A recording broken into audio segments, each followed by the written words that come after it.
No, but basically, like this footage of you watching the Conor Nate rematch, like you mentioned, you've been watching a lot of fights. What is it that you gauge from watching that fight in particular? I mean, it doesn't seem like a super similar fight to this one coming up on Saturday.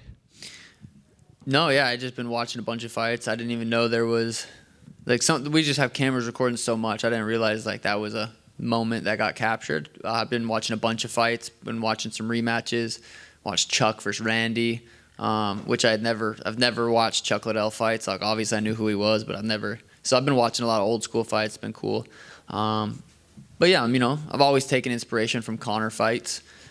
I watch Conor fights more probably than my fights more, but I've watched a lot of Conor fights. But what did Conor say? Well, he was very complimentary. He was basically comparing the way you're preparing for this fight to how he prepared for Nate too, and it seems as though the relationship's back on track between you two. Hell yeah, I'll take it.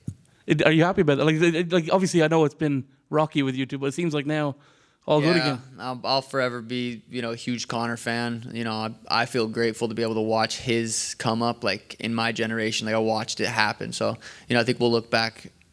I mean, he had one of the craziest careers. So it's cool to be able to watch it happen.